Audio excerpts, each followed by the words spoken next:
Bonjour et bienvenue à la troisième session de ce cours Outils de la combinatoire. Aujourd'hui, l'outil dont je vais parler est l'utilisation de l'analyse de Fourier discrète. Et mon idée est de vous parler d'un théorème, le théorème de Roth, parce que c'est un très bon exemple de l'utilisation de cette technique. Et si on a suivi la preuve que je vais vous présenter, je pense qu'on comprend très bien comment utiliser l'analyse de Fourier discrète. Bien, avant de commencer, je vais vous parler un tout petit peu de ce qui c'est le théorème de Roth. J'en ai parlé un peu dans ma leçon inaugurale.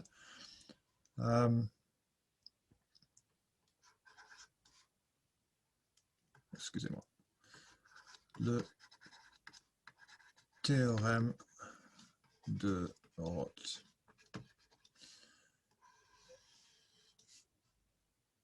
C'est pour chaque delta positif, il existe un entier n tel que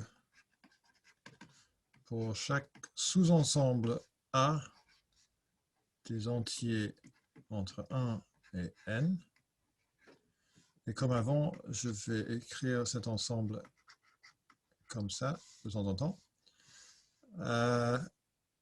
Il existe A et D non zéro, tel que l'ensemble A plus D, A plus 2D est un sous-ensemble de A. C'est-à-dire, si on a un sous-ensemble des entiers entre 1 et n qui est dense, qui a densité A, j'ai oublié une condition très importante, telle que la densité de A est au moins delta, c'est-à-dire la taille de A est au moins delta fois n. Donc, si on a un sous-ensemble dense des entiers entre 1 et n, ce sous-ensemble doit contenir une progression arithmétique de taille 3. Je vais dire, pendant ce cours, je vais dire progression arithmétique pour progression arithmétique de taille 3. Et on peut prouver un peu plus, on peut donner des bornes. On va montrer que si A est un sous-ensemble de, je vais utiliser la notation, est un sous-ensemble des entiers entre 1 et n, et la taille de A est supérieur ou égal à C, c'est un constant absolu, fois n divisé par le logarithme du logarithme de n, ça suffit. Donc, en autre sens, ça veut dire que si on a un delta, il suffit que n est plus grand que E puissance C sur delta. Donc, c'est ça qu'on va prouver aujourd'hui. Mais je veux signaler que c'est pas... Il y a des bornes mieux que ça, qui sont meilleures, qui sont connues maintenant. La borne... il y a une borne qui a été obtenue assez récemment par Thomas Bloom et Olof Cesask. C'est un résultat très important et très récent, qu'il suffit si la taille de A est supérieure ou égale à n divisé par peut-être que je vais mettre un constant là. Le logarithme de n puissance 1 plus epsilon, où epsilon est un constant absolu supérieur à 0. Et on peut en déduire que il y a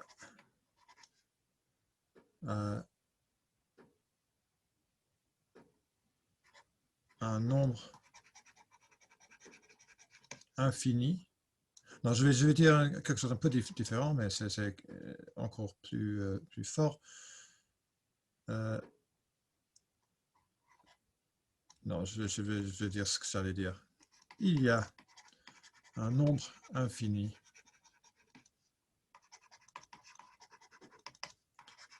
de progression arithmétique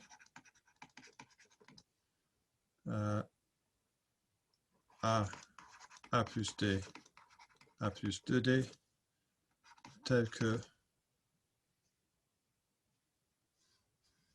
A plus D et A plus 2D sont des nombres premiers.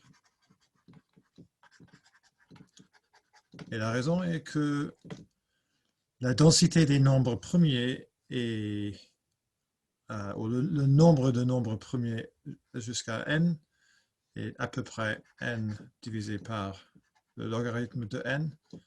Et cette borne-là est plus petite que n divisé par le logarithme de n.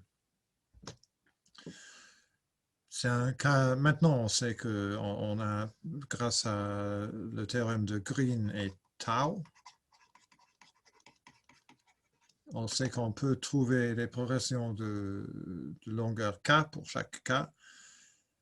Et le cas où k égale 3 a été connu depuis à peu près 100 ans.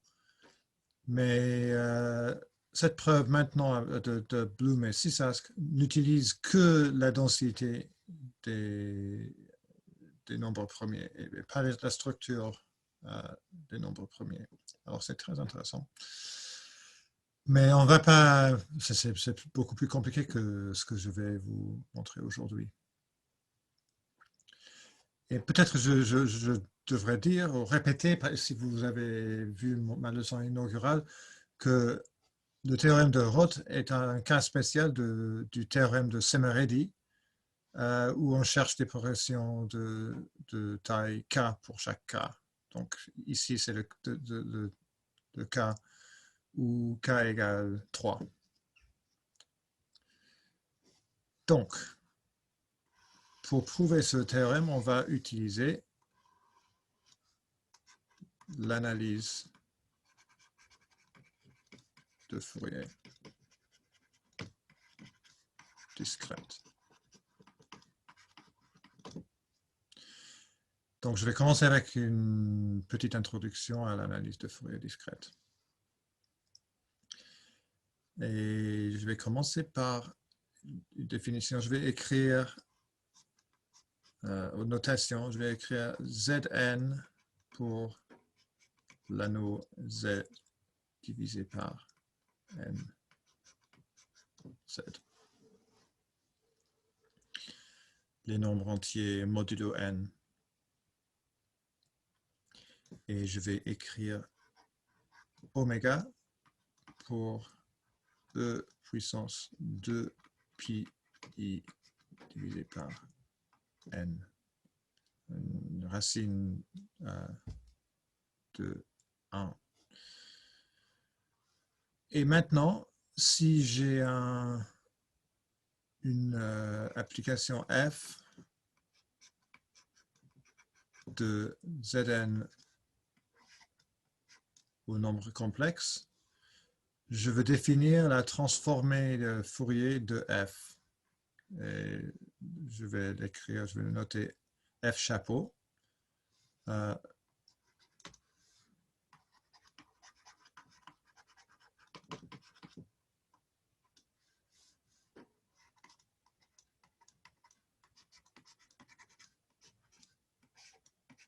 par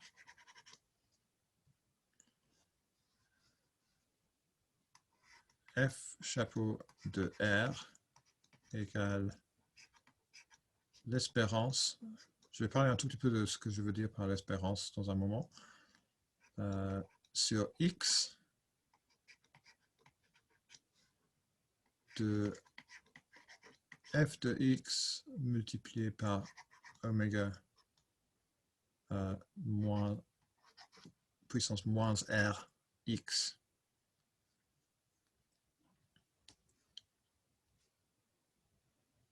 Je ne comprends pas pourquoi j'ai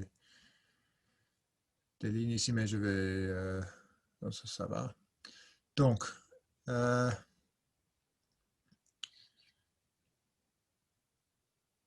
l'espérance. Qu'est-ce que je veux dire par ça? Si j'écris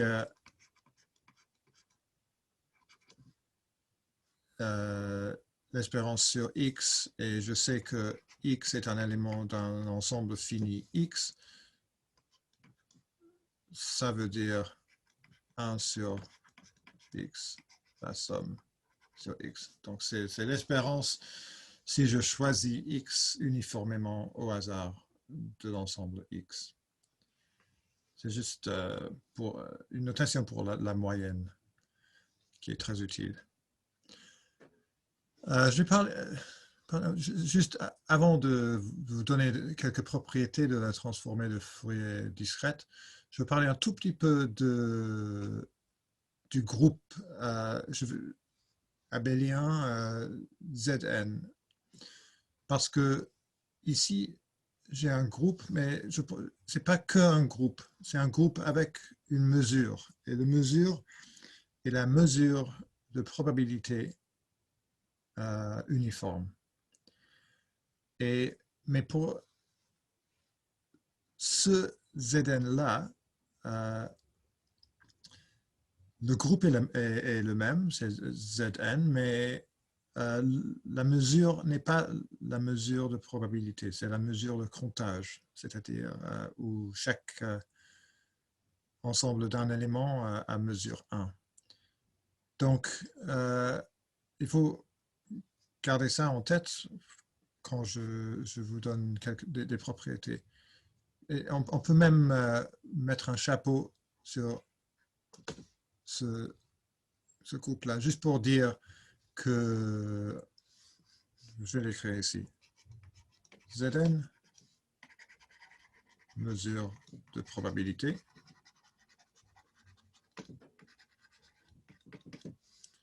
Et Zn, mesure de comptage.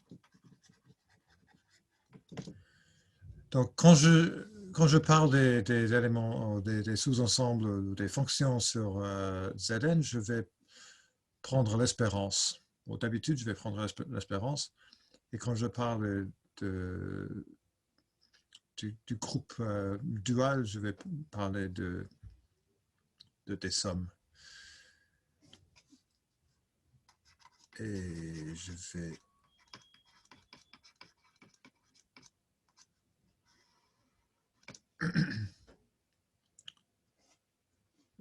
on va voir ça tout de suite parce que quand je parle des propriétés, on va avoir un mélange d'espérance et de somme. Donc, première propriété, c'est l'identité de Parseval ou Plancherel. Je n'ai jamais compris exactement qui a joué quel rôle entre Parseval et Plancherel. Et l'identité est que, d'abord il faut une définition. J'écris, ceci n'est pas l'identité de Parseval, c'est juste une définition. Je vais écrire F, le produit scalaire de F et J, et G, je veux dire, égale l'espérance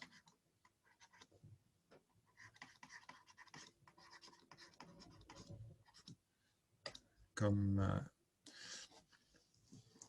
Mais si j'ai deux éléments, deux applications sur le groupe dual, F chapeau et G chapeau, le produit scalaire est différent, c'est la somme. C'est un exemple de ce que je viens de parler. Ce dont je viens de parler. Et maintenant, on va voir que...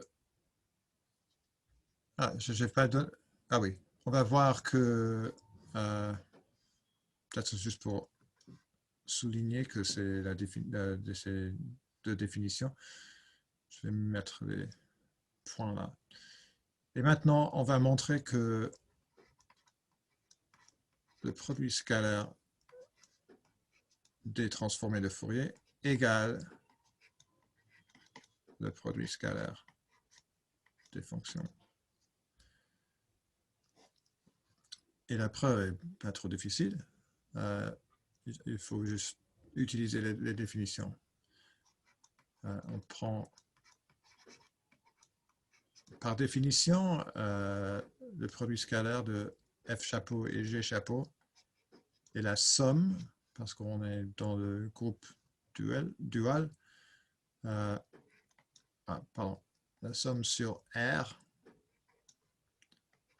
F chapeau R, G chapeau R,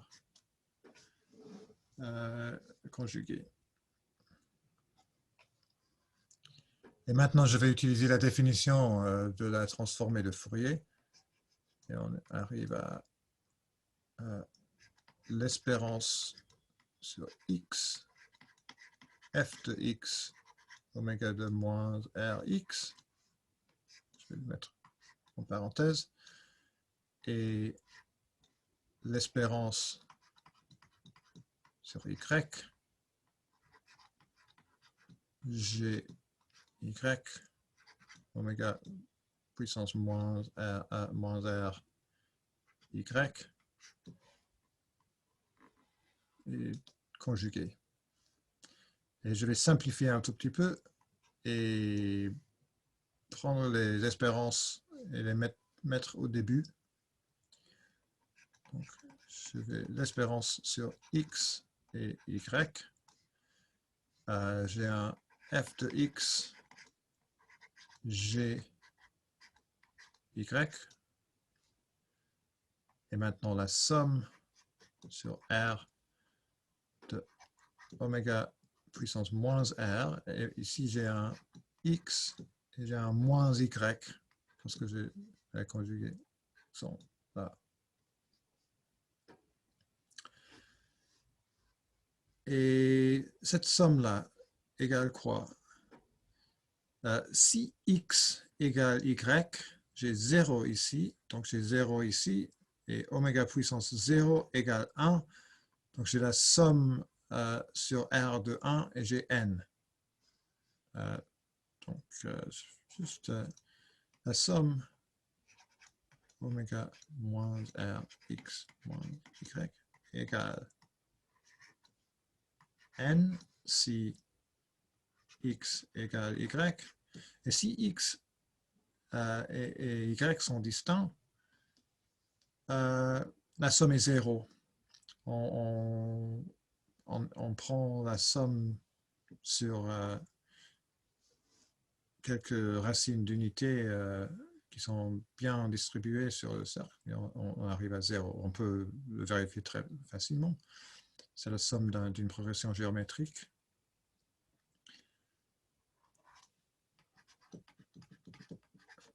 Et je vais l'écrire, je vais utiliser la notation delta majuscule x, y. Et la propriété que delta majuscule x, y a, qui est utile, est que on a toujours l'espérance sur y de h, y, delta x, y égale h, de x. Parce que la probabilité que y égale x est 1 sur n. Et donc, si y égale x, on arrive à h de x fois n divisé par n, parce que la probabilité, et sinon on a 0. Donc, si je utilise ces faits-là, on arrive à l'espérance de x, y, f de x, g de y, delta x, y. Et si je prends l'espérance sur y, j'arrive à l'espérance sur x, f, x, g, x. J'ai utilisé cette identité-là, égale, par définition, le produit scalaire de f et de g. Donc, c'est une propriété très utile. Et j'écris f, le norme euclidien de f, c'est la norme euclidienne. On peut définir par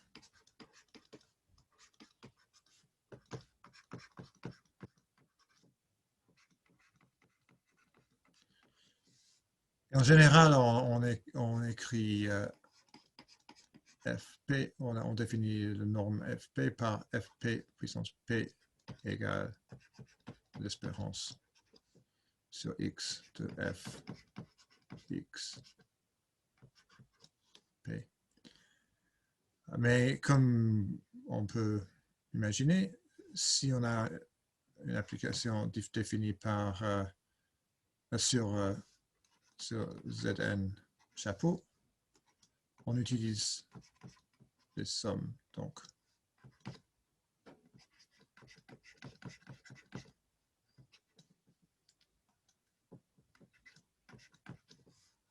et plus généralement,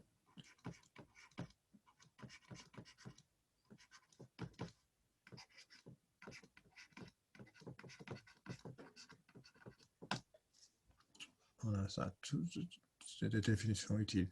Donc, on peut utiliser l'identité de Parseval pour obtenir aussi la conclusion utile, qui est que le norme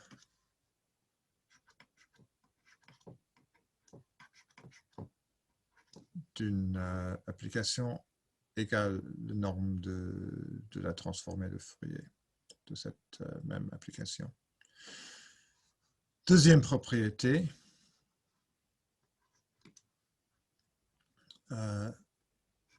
l'identité de convolution. J'espère que c'est le mot juste, convolution. Je vais définir, si j'ai deux applications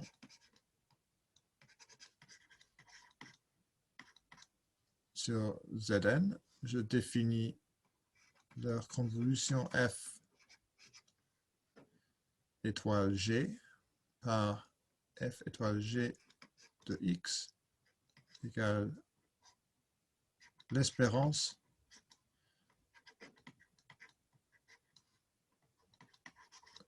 sur les paires y, z telles que y plus z égale x de f de y fois g de z. Et il y a une propriété assez connue, surtout dans l'analyse de Fourier normale, pas discrète, mais on a la même chose ici, c'est que la transformée de Fourier de la convolution est le produit des transformées de Fourier. des deux applications. Et la preuve, encore une fois, on utilise les définitions d'une manière assez simple. Par définition,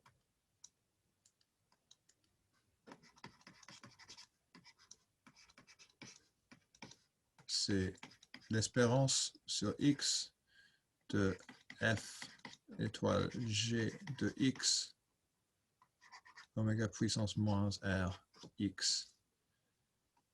Et par définition, c'est l'espérance sur x, l'espérance y plus z égale x, f y,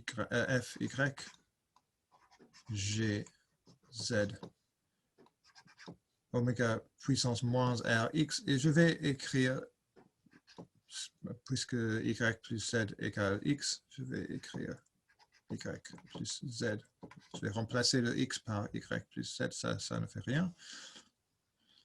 Et ici, l'espérance sur x et sur les paires y plus z égale x, ça, c'est l'espérance sur y et z. Parce maintenant, il n'y a pas un x dans cette expression-là. Donc, j'arrive à chaque paire a une somme, donc cette espérance, je peux remplacer par l'espérance sur y et z. Et je vais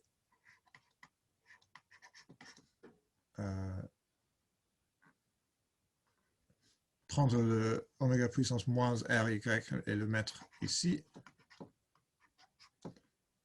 Et la partie avec le z, je vais mettre ici. Et je peux... Bien, ça, je vais juste dire tout de suite que c'est exactement ce qu'il faut. Parce que l'espérance sur y, on a cette partie-là, l'espérance sur z, j'ai cette partie-là. Et l'espérance sur y de cela égale f chapeau de r par définition. Et l'espérance sur z de cette partie-là égale g chapeau r par définition.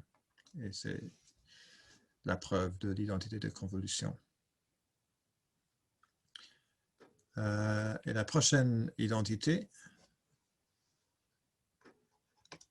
c'est la formule d'inversion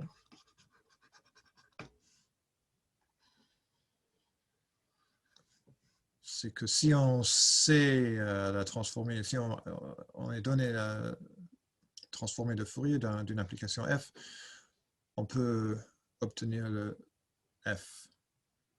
Et la formule est que f de x égale la somme sur r de f chapeau r oméga puissance r de x. Donc c'est un peu comme la formule ou la définition de la transformée de Fourier. Les deux différences sont qu'on utilise la somme parce que on a une application définie sur Zn chapeau et on n'a pas le moins Rx, Rx on a juste oméga puissance Rx. Il est toujours plus facile de commencer avec le côté un peu plus compliqué, donc je vais commencer avec la somme sur R de F chapeau R oméga puissance Rx. Par définition, c'est la somme fois l'espérance sur, il faut utiliser une lettre qui n'est pas x, je vais utiliser y, f, y, oméga moins r, y, oméga r, x. Et comme toujours, je vais échanger la somme et l'espérance. Et je vais mettre le f de y là. Et maintenant, j'ai la somme sur R de oméga puissance R x moins y. Et comme on a vu déjà, c'est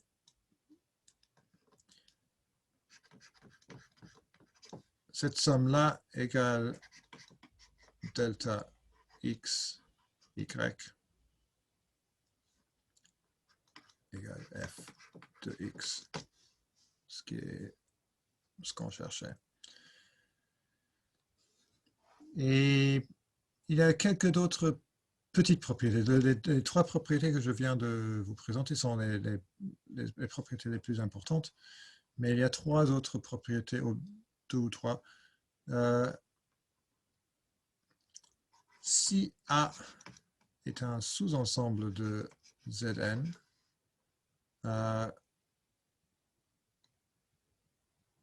je vais écrire AX, je vais noter pour 1 si X est un élément de A, 0 si X n'est pas un élément de A. Donc je vais utiliser le lettre A pour noter la fonction caractéristique de l'ensemble A. Et on voit que A chapeau 0 égale par définition l'espérance sur X de AX multiplié par oméga puissance 0, ce qui est 1. Et donc c'est juste la densité de A. C'est la probabilité que X soit un élément de A. Et on a aussi que la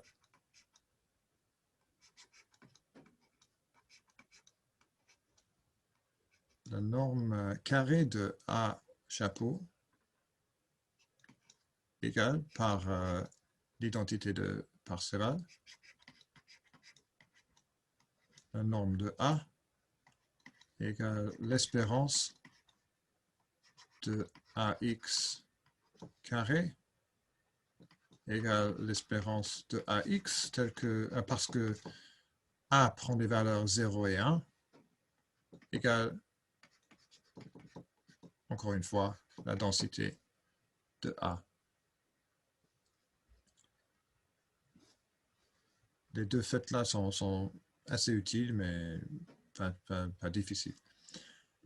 Et troisièmement, il y a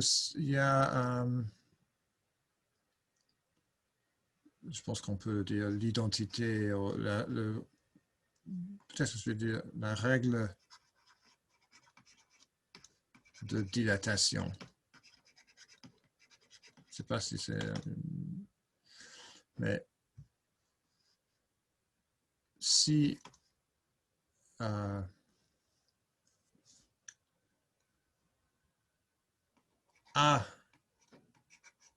n'a pas un facteur en commun avec N, donc on peut prendre l'inverse de A et on définit G de X égale F de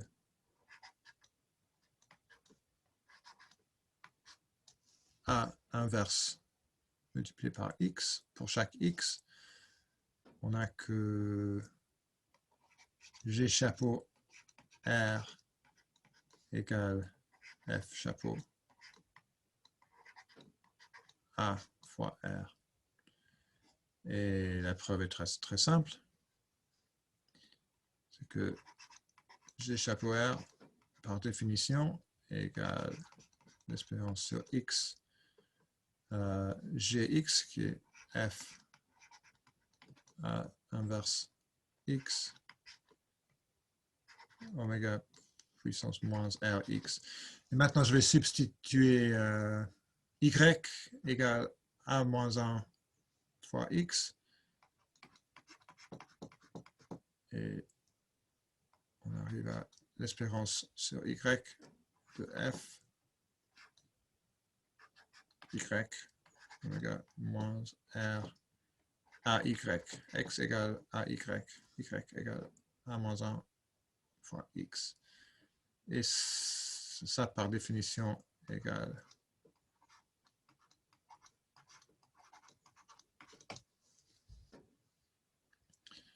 f chapeau de AR. Donc, je pense que j'ai fini avec les propriétés de base de la transformée de Fourier discrète et je peux commencer maintenant avec la preuve du théorème de Roth. Et l'idée avec laquelle on commence est que on va pas chercher, on va pas essayer de trouver une progression arithmétique, on va essayer de compter les progressions arithmétiques. Donc, j'ai un sous-ensemble A de Zn. Je vais considérer l'expression, l'espérance sur des triples x, y, z tels que x. Alors, peut-être c'est mieux A et D de A de A de A plus D A de A plus 2D. Et si cette expression-là est assez grande, si ce nombre-là est assez grand, je peux en déduire qu'il y a beaucoup de triples A, beaucoup de progressions qui sont contenues dans A, qui sont des sous-ensembles de A.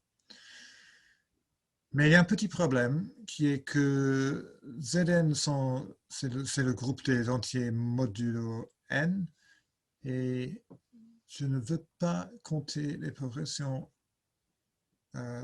comme par exemple n-4 autres, n-1,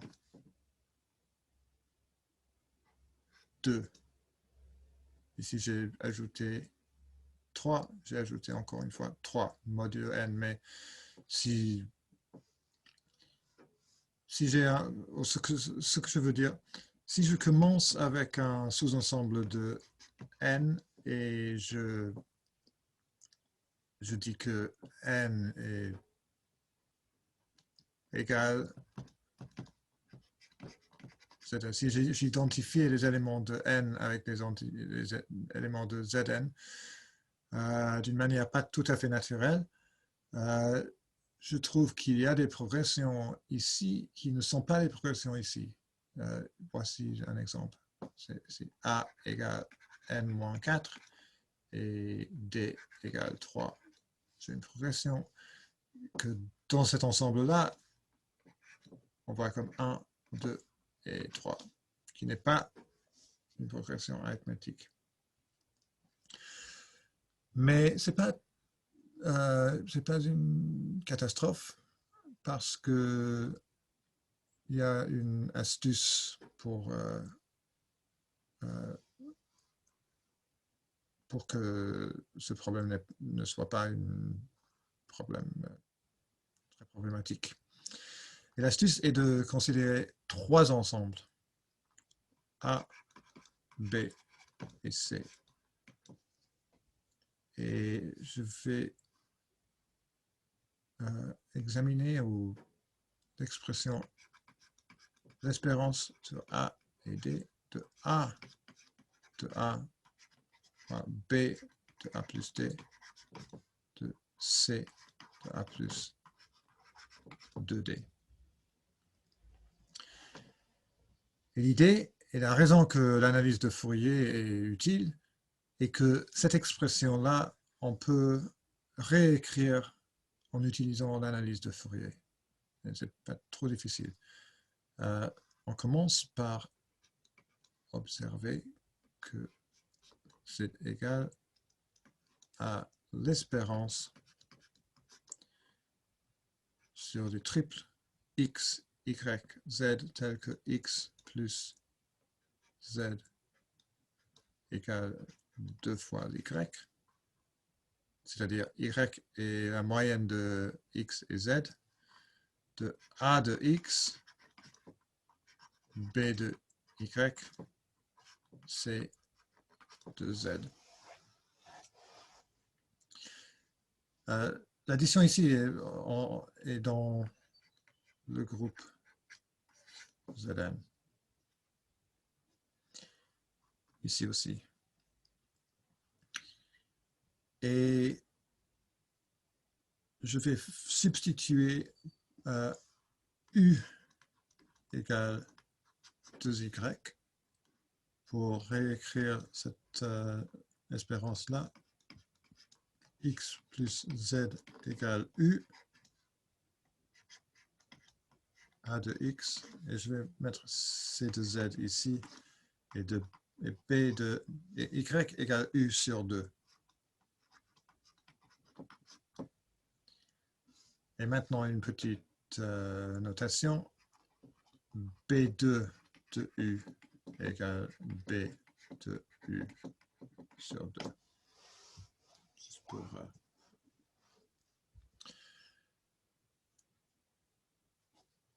Et ici, cela égale A, la convolution de A et C, le produit scalaire avec B2. Et si ce n'est pas tout à fait évident, il suffit d'utiliser les définitions. Donc, je vais le faire, juste pour montrer que c'est vraiment la réalité. Ici, par définition, on a l'espérance sur U de A étoile C de U B2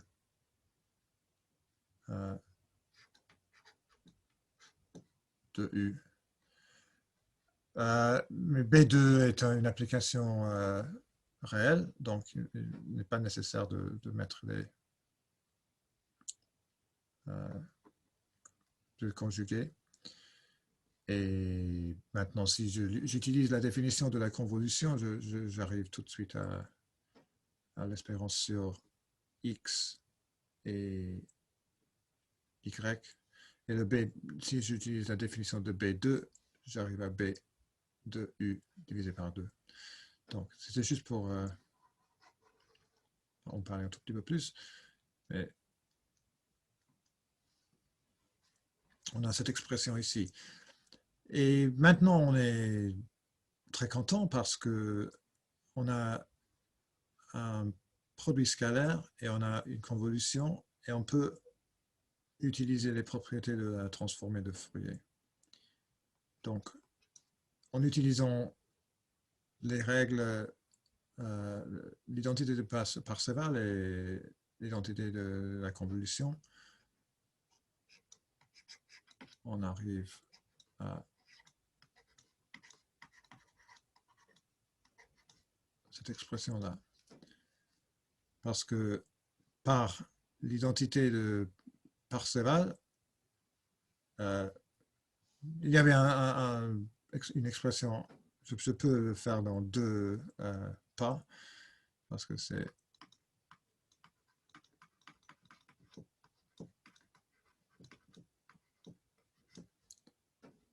mais cette expression-là égale cette expression-là. Donc, j'ai utilisé deux règles en même temps. Et par définition, cette expression ici égale la somme sur R de A chapeau de R, C chapeau de R fois B2 chapeau de R conjugué égale la somme A chapeau de R. Et on sait que B2 chapeau de R égale B chapeau de 2R. C'est chapeau de R. Quelque chose que je n'ai pas dit avant, c'est encore une propriété utile, qui est que si f est une fonction qui prend des valeurs réelles, f chapeau de R, ou de moins R, égale f chapeau de R conjugué. Mais donc ici, ce terme-là égale B chapeau de moins 2R, mais ce n'est pas nécessaire de l'utiliser. Je vais faire quelque chose un peu étrange maintenant. Je vais diviser cette somme en deux parties. Il y a la partie où R égale 0.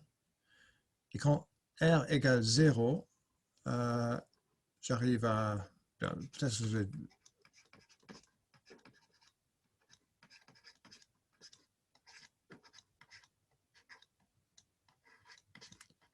Et le reste.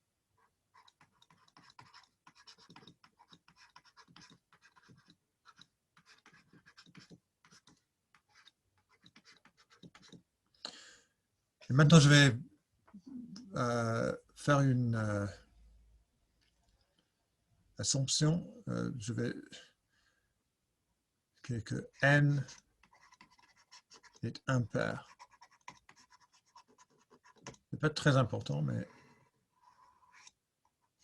il faut, pour ce qui suit, il faut utiliser que n est impair.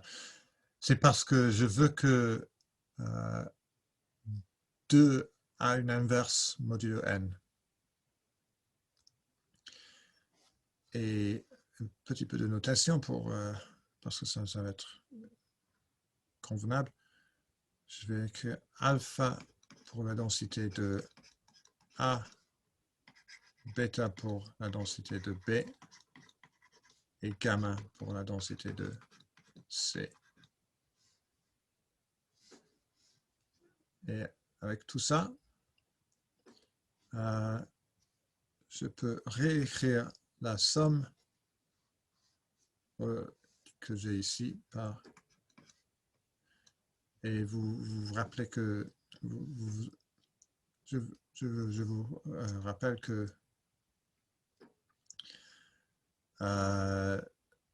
le coefficient de Fourier de A à 0 égale la densité de A. Donc ici on a alpha, bêta, gamma, plus la somme R à 0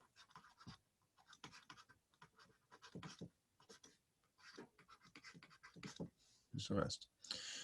Donc ici on a un terme qui est qu'est-ce qu'on on est en train d'estimer cette expression-là. Donc on cherche des progressions arithmétiques de taille 3. Donc si cette terme-là est notre ami parce que c'est plus grand que 0. Mais il y a une possibilité que l'autre terme est grand et négatif. Et si c'est le cas, on a un problème. Donc maintenant, on veut une borne supérieure pour cette partie-là. Donc on va considérer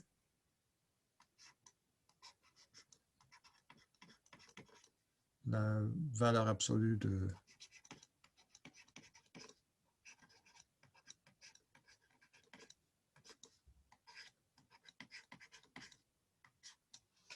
cette somme.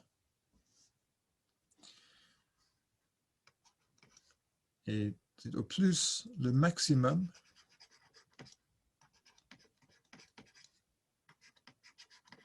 de A chapeau de R multiplié par la somme sur R, la valeur absolue de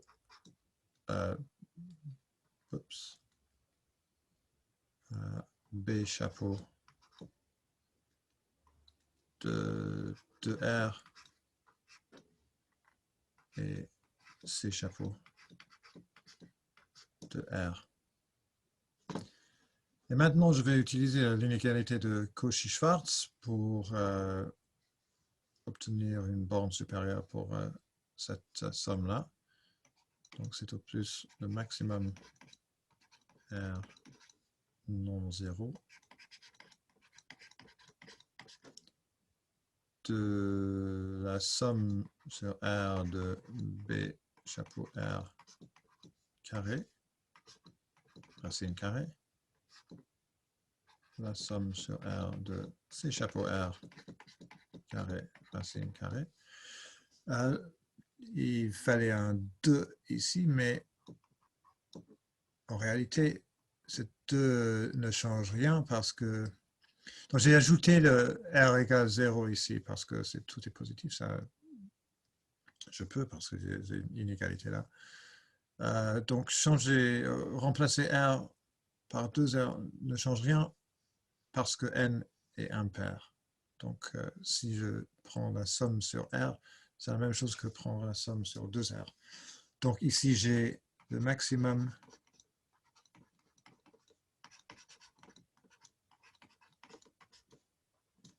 multiplié par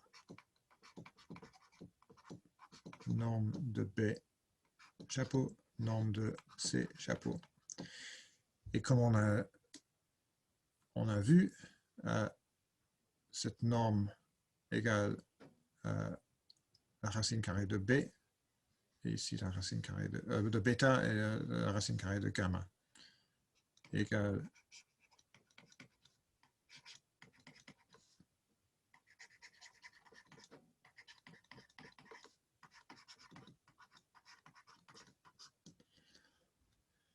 donc, conclusion,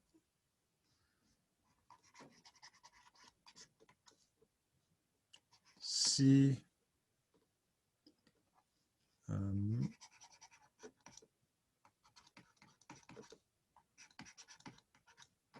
ce maximum est au plus la moitié de alpha bêta racine carrée gamma racine carrée. Donc ce produit-là est au plus la moitié de alpha bêta gamma. Donc la valeur absolue ici est au plus la moitié de alpha bêta gamma. Ici on a alpha bêta gamma. On arrive à la conclusion que l'espérance de A et D de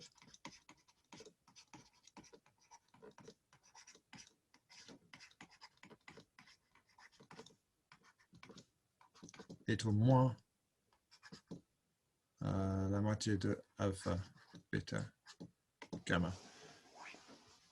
Juste pour interpréter cette espérance, ça veut dire que si on choisit A et D au hasard, la probabilité que A est un élément de A plus D est un élément de B, et A plus 2D est un élément de C, est au moins la moitié de alpha, bêta, gamma. Il y a le cas D égale 0. On n'est pas très intéressé par les progressions arithmétiques de forme AAA. Donc, Mais si on a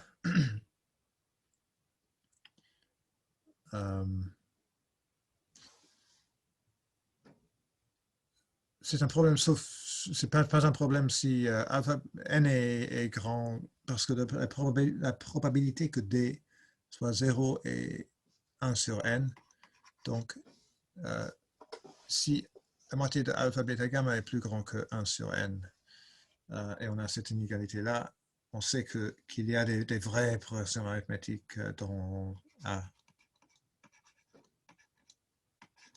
multiplié par B multiplié par C. Alors, qu'est-ce qu'on sait maintenant? On sait que si A n'a pas des coefficients de Fourier trop grands, il y aura des progressions arithmétiques. Mais il est possible qu'il y aura des progressions, des coefficients de Fourier qui sont grands. Mais juste avant de dire ça, maintenant il faut parler un tout petit peu de ce qu'on va faire avec B et C. On va choisir B et C. Donc on commence maintenant avec un ensemble A, qui est un sous-ensemble de N. Et je vais choisir. Alors, c'est quoi le but? Le but ultime est de trouver une progression arithmétique dans A. Mais ce qu'on va faire est le suivant. On va montrer que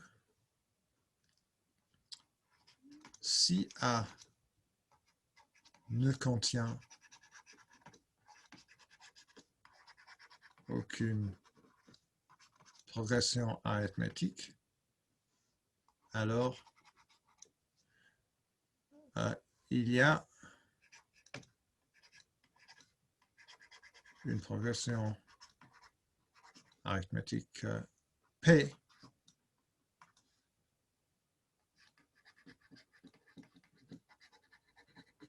qui est assez longue.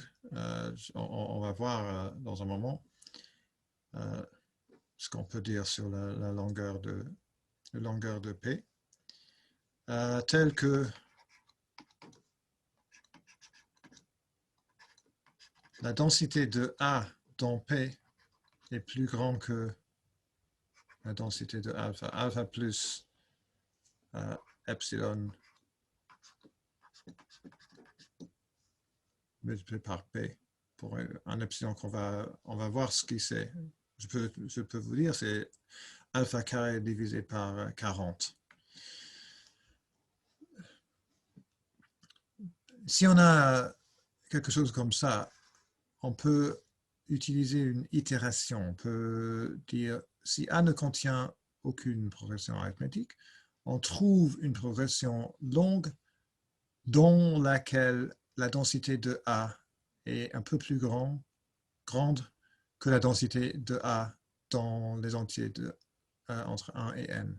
Et maintenant, on recommence, on répète l'argument. Si A, l'intersection de A et P ne contient aucune progression arithmétique, on peut trouver dans P une progression, on peut dire que alpha 1 égale alpha plus epsilon, et on trouve une progression arithmétique Q dans P, où la densité est encore plus grande, et on continue et on continue, et finalement on arrive à une contradiction parce qu'on arrive à une densité de plus de 1 qui est impossible. Donc, on ne va pas chercher directement une progression arithmétique de taille 3. On va chercher une progression dans laquelle la densité de A est plus grande qu'avant. Et maintenant, si j'ai ce sous-ensemble-là, je vais définir B et C. Je vais prendre l'ensemble A, l'intersection avec n sur 3 jusqu'à 2n sur 3. Donc je vais prendre le tiers au milieu de A. Il y a deux possibilités maintenant. Pour utiliser l'argument avec la transformée de Fourier, il faut que B et C sont assez denses. Sinon alpha, bêta, gamma ne sera pas grand et ça sera un problème. Donc, K1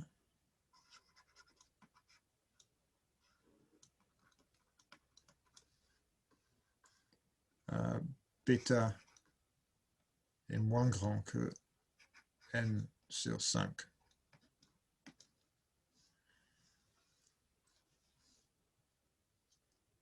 Et bêta égale gamma, juste parce que B égale C. Et dans ce cas-là, on aura que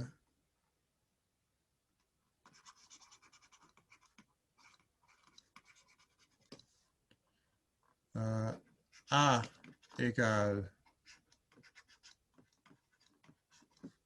n sur 3 est plus grand que 2n sur 5, ou A, l'intersection de A avec 2n sur 3, n est plus grand que 2n sur 5. Donc, la densité de A dans un intervalle de taille n sur 3 est supérieur ou égal à 2 sur 5 divisé par un tiers. Pardon, il faut un alpha là. Et ici, il fallait un alpha.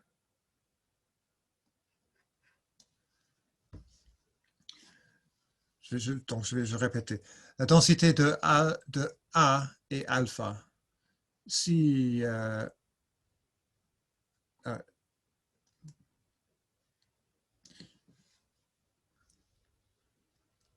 la densité de B et de C est moins que alpha sur 5, on a que cette intersection,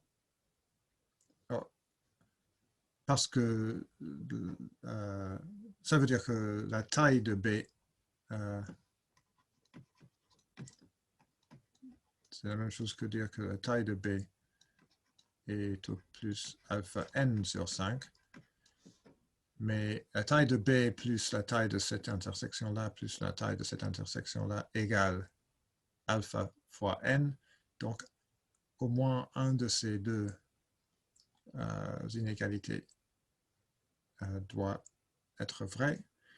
Donc, la densité de A est supérieure ou égale à 6 fois alpha sur 5. Et maintenant, on est content. On a trouvé une progression, même un intervalle, dans laquelle la densité de A est plus grande que la densité de A dans l'ensemble entier de 1 jusqu'à n. Et on peut répéter. Mais sinon, ça c'était le cas 1. Cas 2, on a bêta égale gamma et au moins, je veux dire, supérieur ou égal à alpha sur 5. Et maintenant, on sait que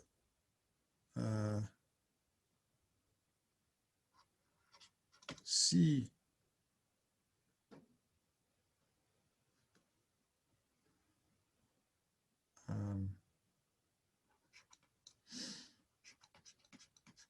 l'espérance de alpha x, non, alpha a de a, b de a plus d, c de a plus 2d est moins grand que alpha, bêta, gamma, c'est-à-dire sur 2,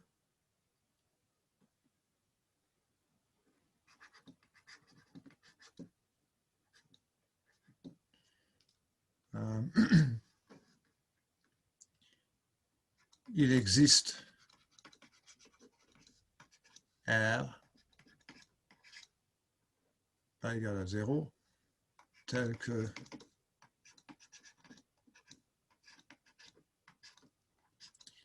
le coefficient de Fourier de A à R est plus grand que alpha, bêta, racine carrée, gamma, racine carrée, divisé par 2,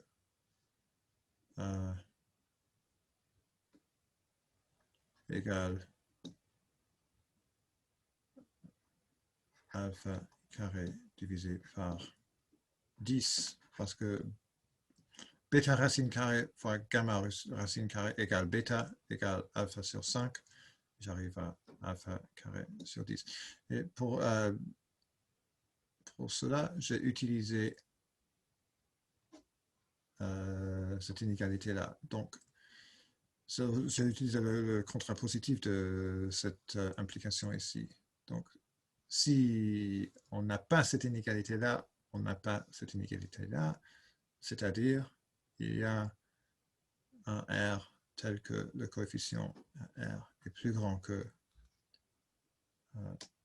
alpha fois racine carrée de B, bêta fois racine carrée de gamma divisé par 2 égale alpha carré sur 10. Et maintenant, on a un petit peu d'informations sur l'ensemble A. Et on veut l'utiliser pour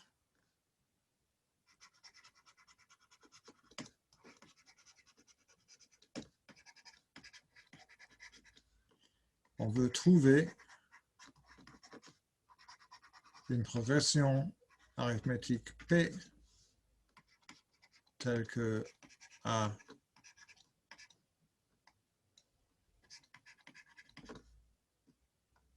est un peu plus grand que alpha, alpha plus quelque chose. Et pour faire ça, on va utiliser un lemme. Il faut prouver un lemme.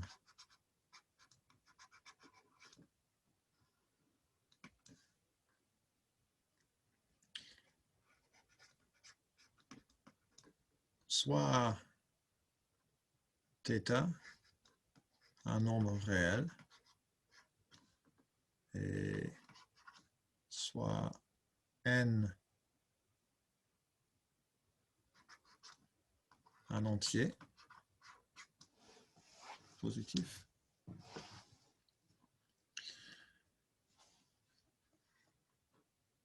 et epsilon, un nombre positif.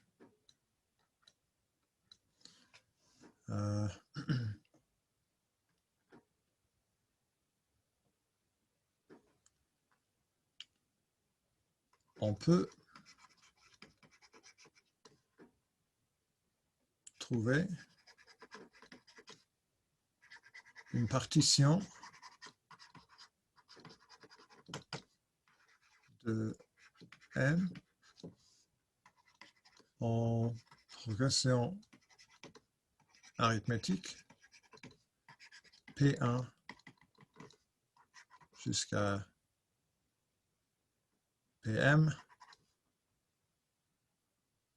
tel que 1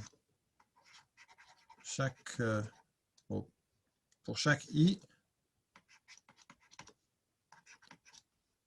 la taille de PI est plus grand que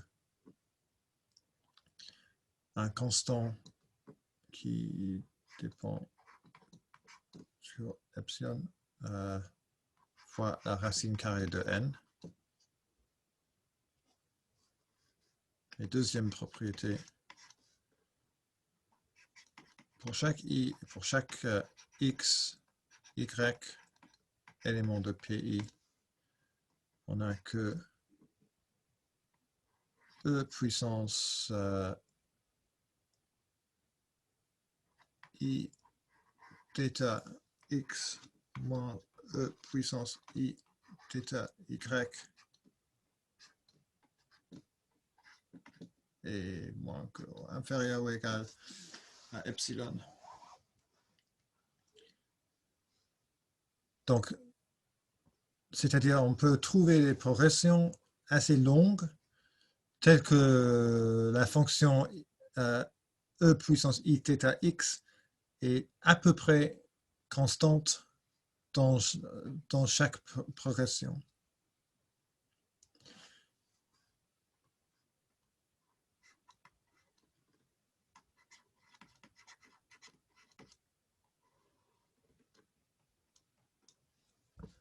J'ai oublié le nom en français pour le... C'est le principe des quelque chose. Mais j'ai oublié. En anglais, c'est Pigeonhole Principle. On va l'utiliser, mais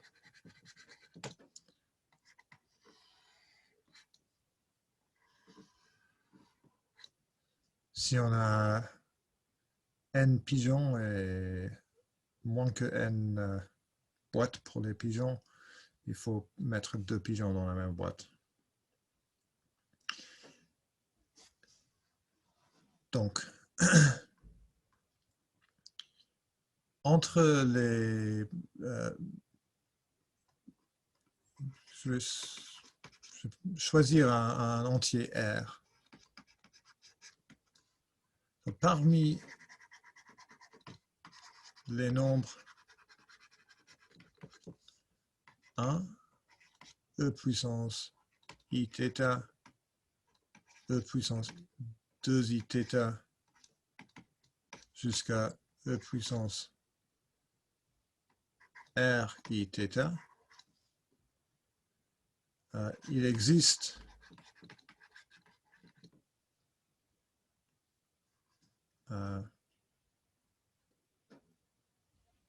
x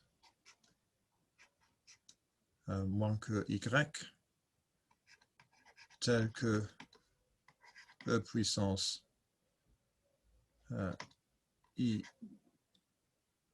je vais l'écrire comme ça, x I θ moins E puissance y I θ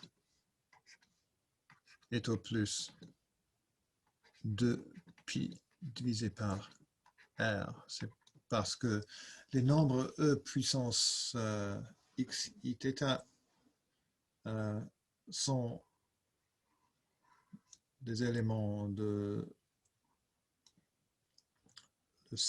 cercle d'unité. Et la longueur de ce cercle est 2pi. Donc, on arrive à cette inégalité.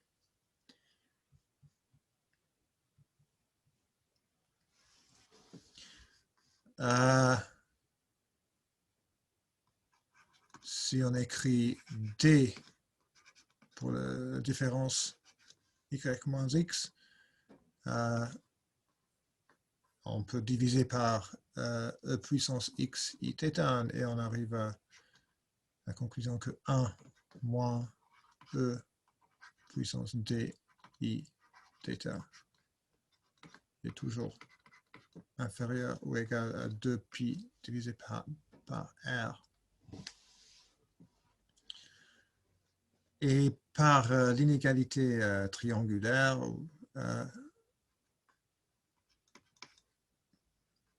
pour chaque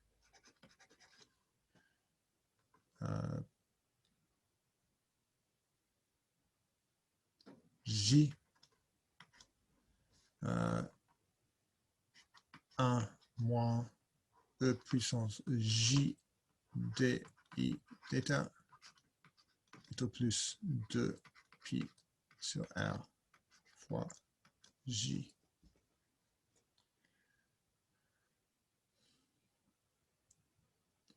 Et parce que ici, c'est juste pour vous montrer pourquoi c'est le cas, on n'a que 1 moins E puissance J d I θ égale 1 moins E puissance d I θ plus E puissance d I θ moins E puissance 2d I θ plus E puissance J moins 1 d I θ moins E puissance J d I θ.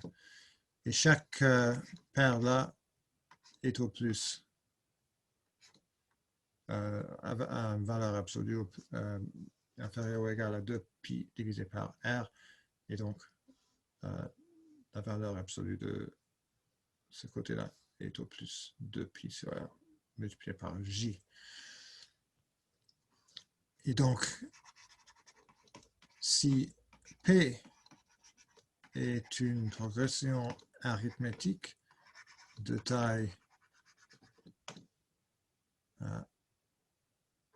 S et de raison D,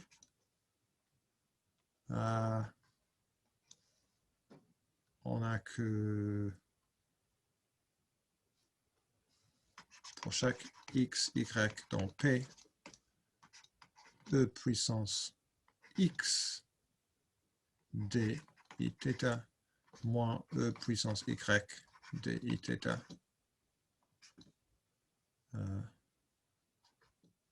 est au plus 2 pi s sur R.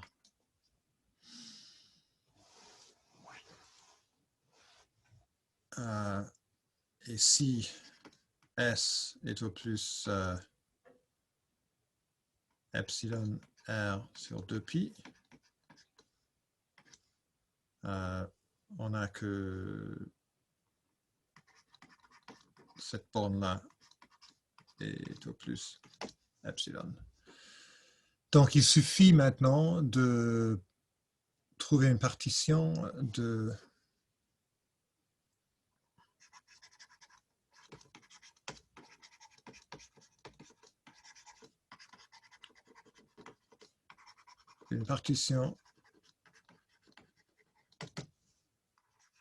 de n en progression arithmétique de taille au plus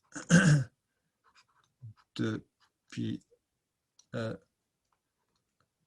epsilon r sur 2 pi et de raison d. Et on sait que d est au plus r.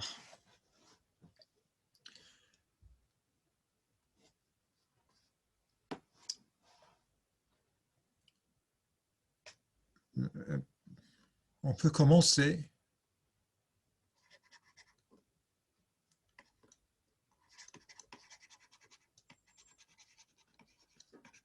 par partitionner en classe d'équivalence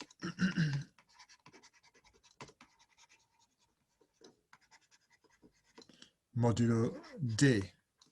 Et chaque classe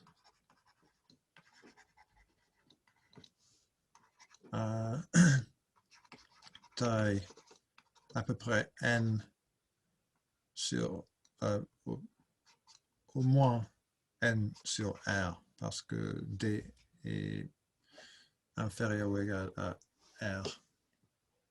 Il y a peut-être une partie, peut-être je devrais écrire comme ça, mais je vais ignorer ça, je vais juste dire n sur R.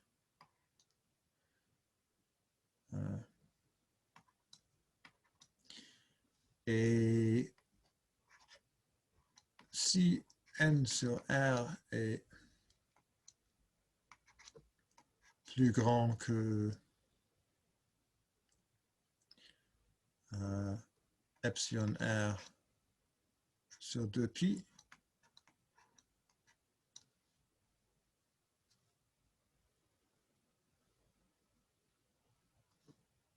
on peut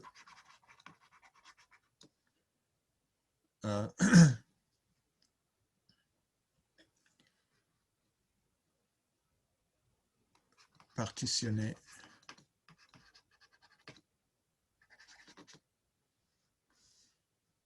chaque classe en progression arithmétique de taille ou de raison D toujours. Je vais l'écrire parce que c'est important. De raison D et de taille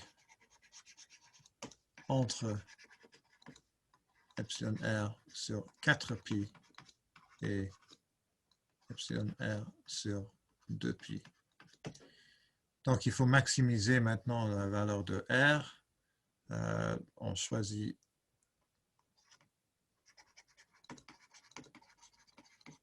R égale 2pi n divisé par epsilon racine carrée et epsilon R divisé par 4pi est maintenant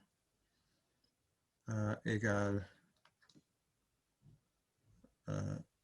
epsilon n sur pi plus grand que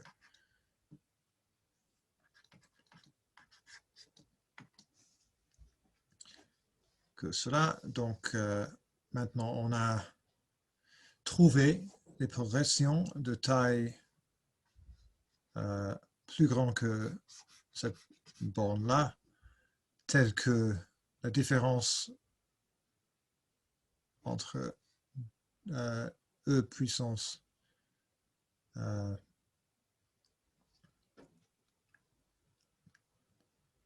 puissance x i θ et E puissance y i θ pour x et y dans la même progression dans la partition est toujours au plus epsilon. C'est ce qu'on cherchait ici. Voilà, on a fini la preuve. Donc on peut prendre C égale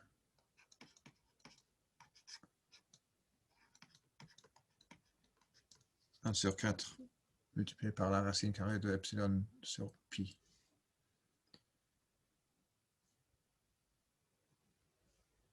Qu'est-ce qu'on va faire avec ça? Bien,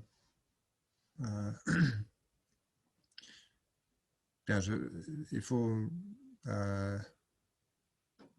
nous rappeler ce qu'on avait avant. On avait maintenant que si A ne contient pas une progression, il existe R tel que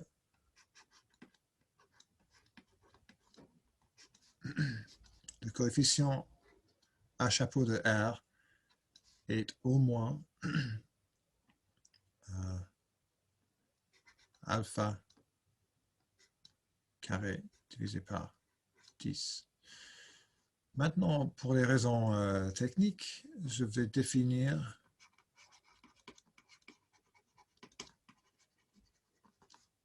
f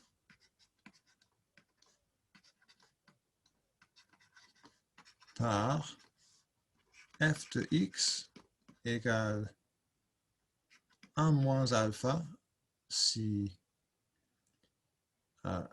x est un élément de A et moins alpha si x n'est pas un élément de alpha. Donc, f de x égale a de x moins alpha. Quelque chose que je n'ai pas dit, mais c'est facile à vérifier, est que si on a une fonction constante,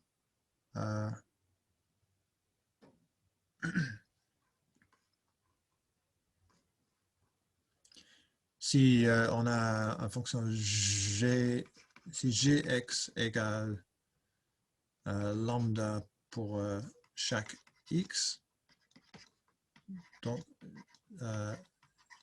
g chapeau de r égale lambda si r égale 0 et 0 si r n'est pas 0.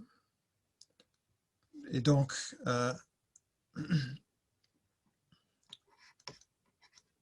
f chapeau de r égale 0 si r égale 0 et a chapeau de r si r n'est pas 0. Donc, la raison pour choisir f est que l'espérance de f est 0, mais tous les coefficients de Fourier de f, à part le coefficient quand r est 0, sont les mêmes que celui de ceux de A. Donc, il existe R tel que f chapeau de R est plus grand que alpha carré divisé par 10. Et on verra après la raison pour utiliser cette fonction f. Donc, par définition, ça nous dit que l'espérance sur x de f de x oméga moins rx est supérieur ou égal à alpha carré divisé par 10 égale par définition la somme divisée par n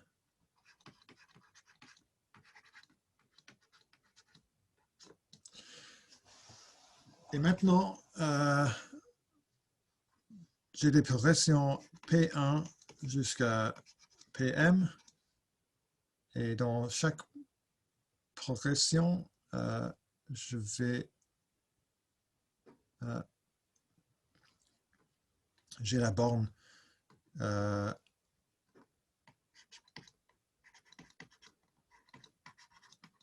pour chaque i et pour chaque u. Et je vais utiliser le lemme pour obtenir des progressions comme ça, telles que oméga moins RU moins oméga moins RV est au plus alpha carré divisé par 20.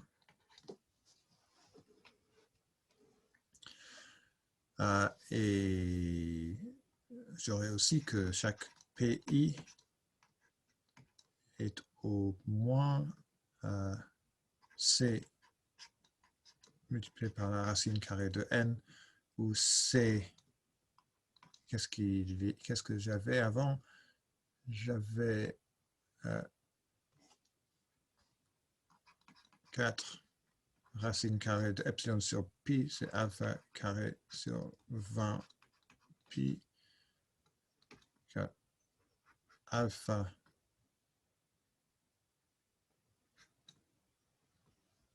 divisé par, c'est pas très important ici, mais plus grand que alpha divisé par, qu'est-ce qu'on dit, 100. Mais j'ai des progressions de taille supérieure ou égale à la racine carrée de n multipliée par un constant qui est à peu près alpha. Bien, je vais diviser cette somme en parties en utilisant ces progressions-là. Donc c'est égal 1 sur n, c'est au plus 1 sur n, somme sur i, la somme x, un élément de pi, f de x, oméga puissance moins Rx. Et maintenant, choisis pour chaque i, choisis un élément xi de pi. C'est n'importe quel élément, choisis un élément. Donc c'est au plus 1 sur n, la somme sur i,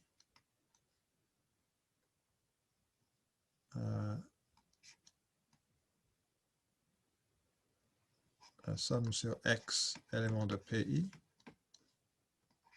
x, je veux dire, f de x, oméga moins r xi.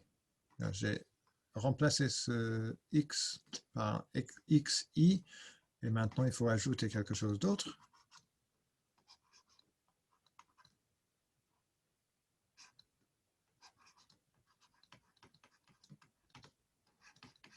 F de x, oméga moins Rx moins oméga moins Rxi.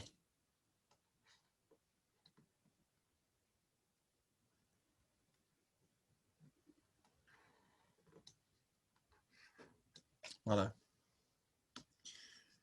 J'ai utilisé l'inégalité triangulaire pour...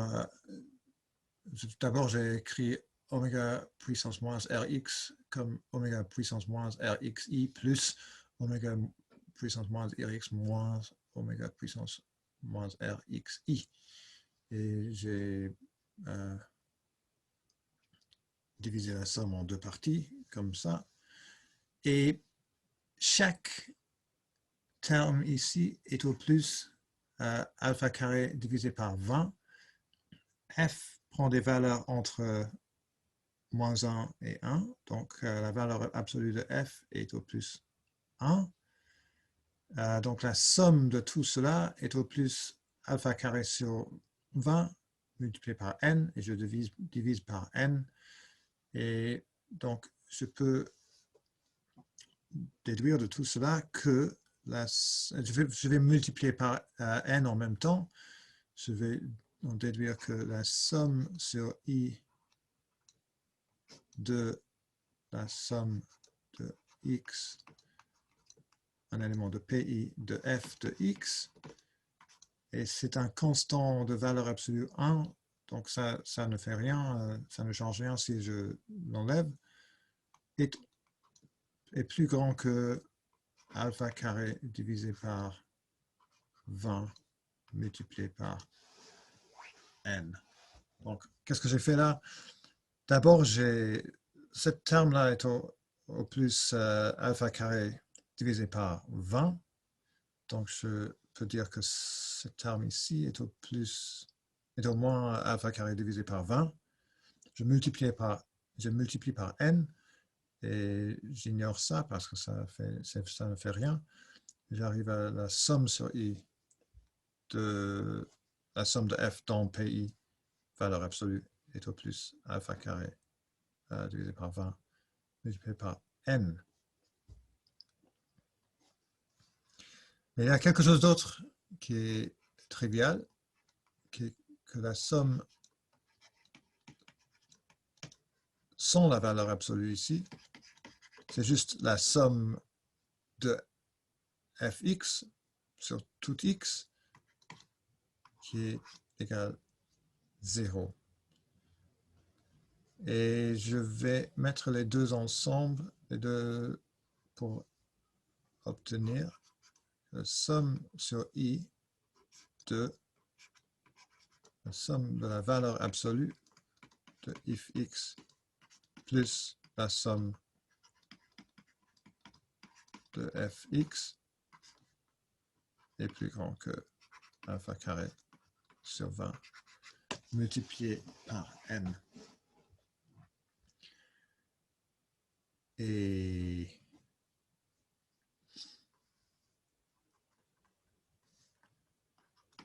égale alpha carré divisé par 20, la somme sur i de l'étail des pi. Donc, par un argument, on utilise la moyenne. Il existe I tel que la somme fx valeur absolue plus la somme de f est au moins alpha carré divisé par 20 multiplié par la taille de PI. Si cette somme-là est négative, on a la valeur absolue qui est moins la somme et on a 0 ici. Donc l'inégalité est impossible. Donc pour cette I-là, on sait que cette somme doit être positive. Et on arrive à la conclusion qu'on cherche.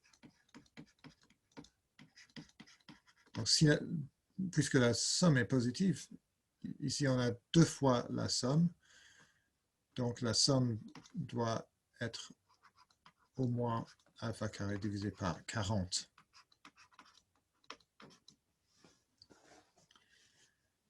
Et si on se souvient que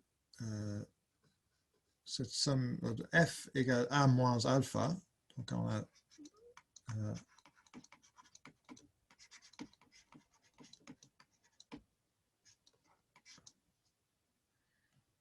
et on arrive à la conclusion que la somme, la taille de l'intersection de A avec PI égale la somme est plus grand que alpha plus alpha carré divisé par 40 multiplié par la taille de PI. Et maintenant, on a obtenu ce qu'on cherchait. On a obtenu une progression arithmétique PI telle que la densité de A dans PI, on peut réécrire cette inégalité ainsi. La densité est plus grande que alpha par un petit peu. Et d'ailleurs, on a que la taille de PI est plus grande que alpha sur 100 multiplié par la racine carrée de n. Et la preuve est à peu près finie maintenant, mais je vais juste vous montrer comment on obtient la borne de C divisé par le logarithme du logarithme de n pour la densité qui suffit pour trouver une progression arithmétique de taille 3. Donc l'idée est que si A ne contient pas une progression arithmétique,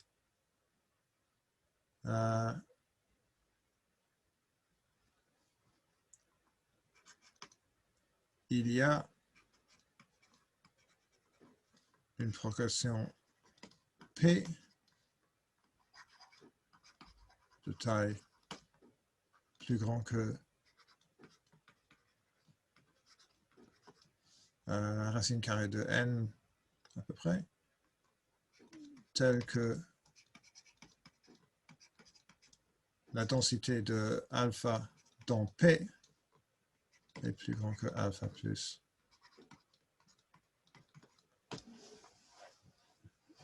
Et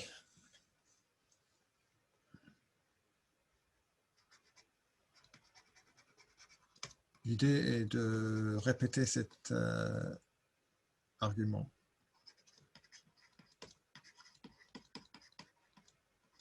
Et on va chercher une contradiction. parce que l'intersection de A et P ne contient pas une progression arithmétique et on peut répéter, on peut remplacer P. Si P a taille M, on peut remplacer P par 1 jusqu'à M. On peut utiliser une transformée linéaire, une transformation assez simple, et on peut répéter l'argument. Il y avait aussi la possibilité que les ensembles B et C étaient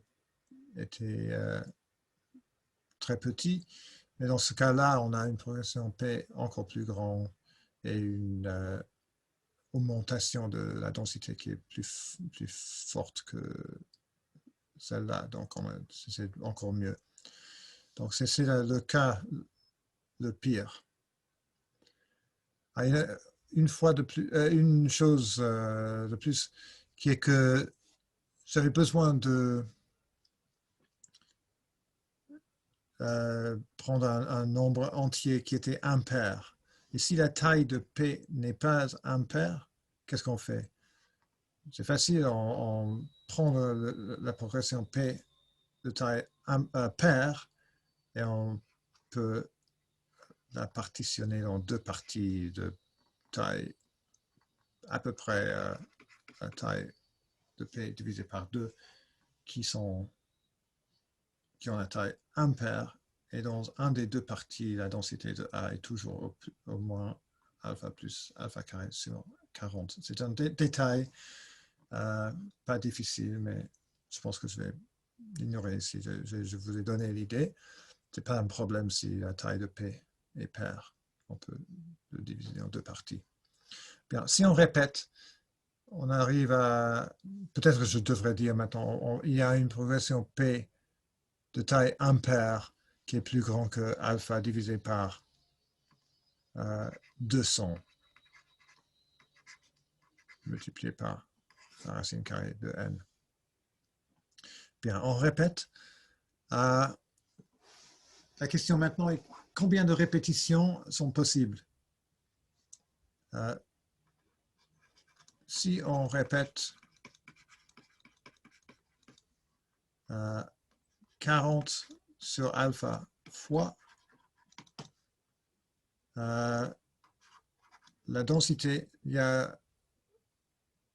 on ajoute au moins alpha carré sur 40 chaque répétition.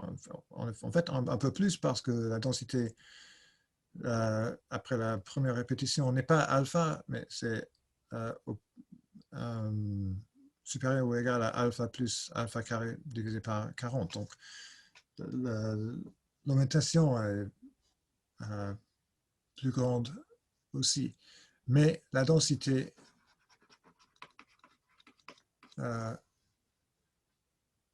devient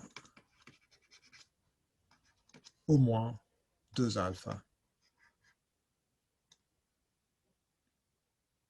Parce que 40 divisé par alpha multiplié par alpha carré divisé par 40 égale alpha.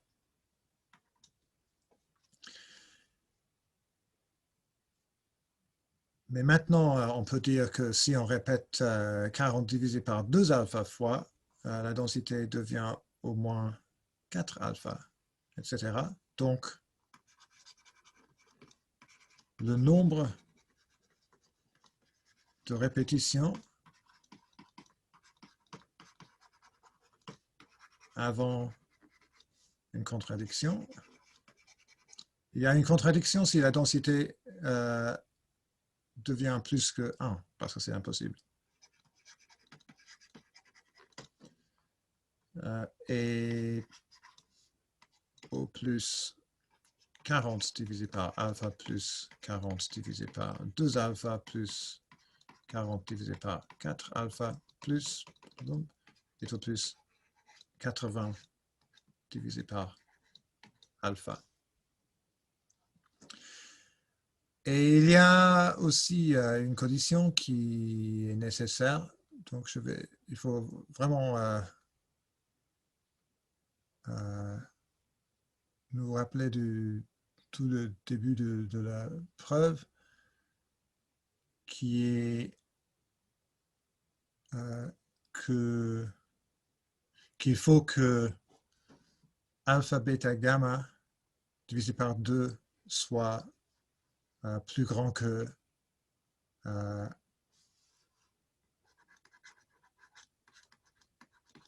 n puissance moins 1. Donc, et bêta et gamma étaient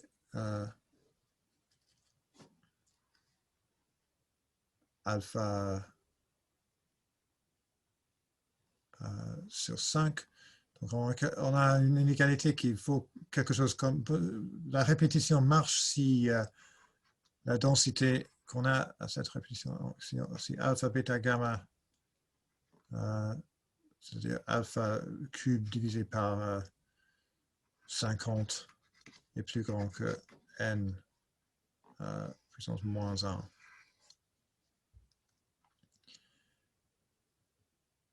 Donc le n va à chaque répétition, le n va être remplacé par quelque chose comme alpha racine carrée de n divisé par 200. Et il faut que chaque fois le nouveau n est plus grand que 50 divisé par alpha au cube. Donc, pour chaque itération, la taille du nouveau n doit être pas trop petit. Donc, après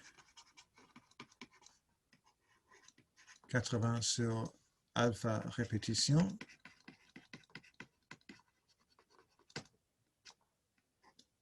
on a que n a été remplacé par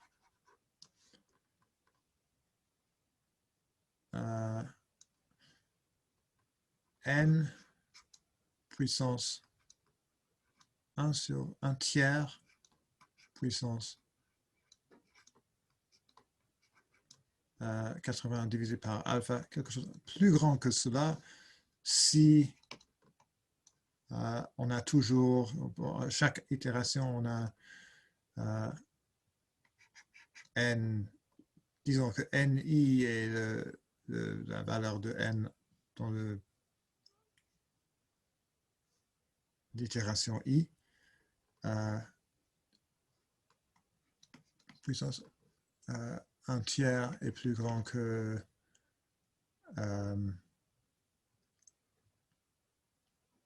alpha ni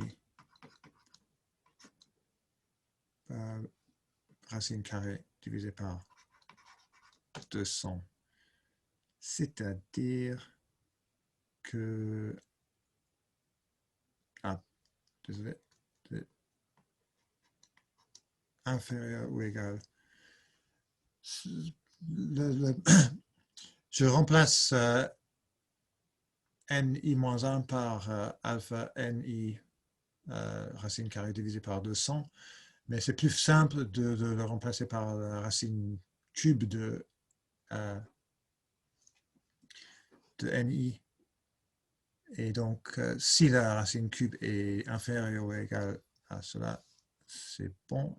Et pour cela, j'ai besoin que ni est supérieur ou égal à 200 divisé par alpha puissance 6. Donc, si j'ai toujours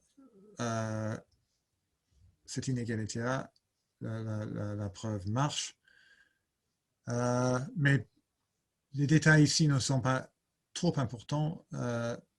Ce qui compte est que cette expression-là n'est pas trop petite. Donc, petite, je veux dire. Mais l'inégalité dont j'ai besoin c'est quelque chose comme n est plus grand que 200 divisé par alpha puissance 6, mais on va voir que c'est vraiment pas très important ce qu'on met sur le côté droit. Parce que maintenant, je vais remplacer cette inégalité par une inégalité qui suffit. Donc, je vais prendre les logarithmes.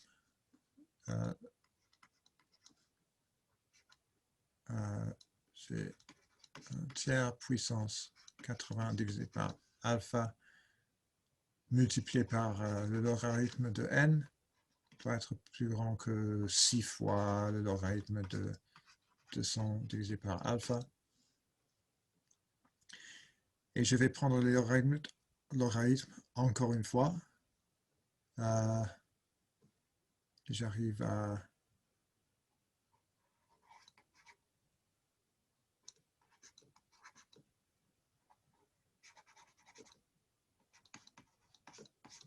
plus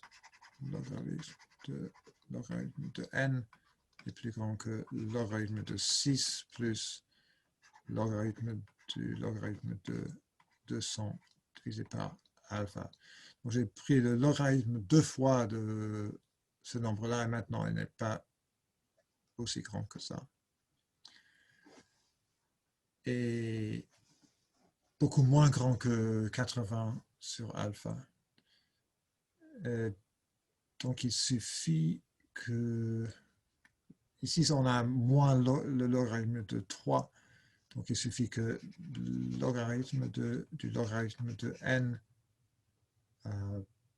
est plus grand que le logarithme de 6 plus le logarithme de 200 divisé par alpha plus 80 divisé par alpha, le logarithme de 3. Et il suffit que le logarithme de n est plus grand que, disons, 200 divisé par alpha.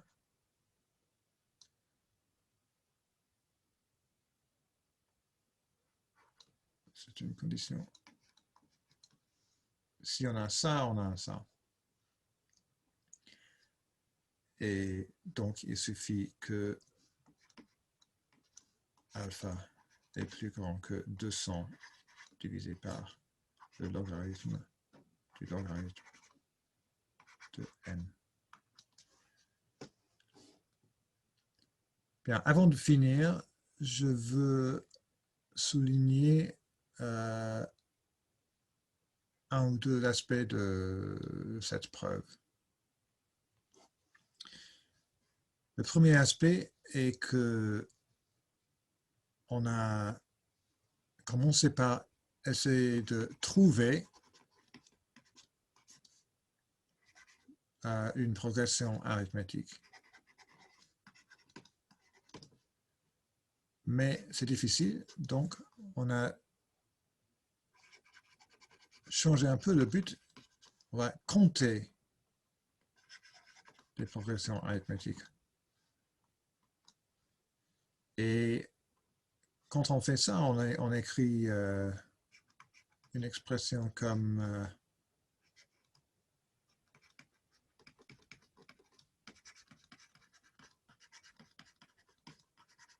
cela. Et un autre aspect, on a commencé avec un sous-ensemble de l'intervalle de 1 à n, mais on a décidé de prétendre, de nous dire que ce sont les nombres modulo n. Donc on a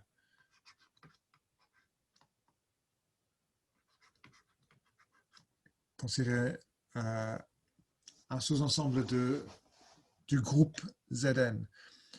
Et on a fait ça parce que avec un groupe, on peut faire l'analyse de Fourier discrète. Et la raison que l'analyse de Fourier discrète marche ici est que cette expression-là peut, et on avait cette astuce avec les ensembles B et C, mais je vais ignorer ça pour l'instant. Cette expression-là peut être on peut l'écrire comme ça. A, la convolution de A et A avec A2, avec une dilatation de A. Et tous les éléments de cette expression-là, le produit scalaire, la convolution, la dilatation, on peut les interpréter du côté Fourier. Et donc, c'était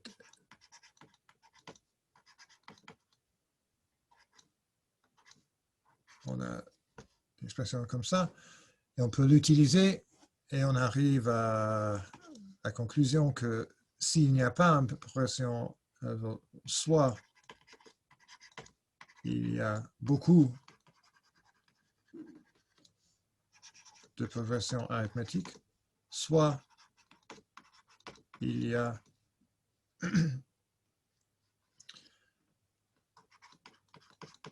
une R non zéro telle que le coefficient est assez grand.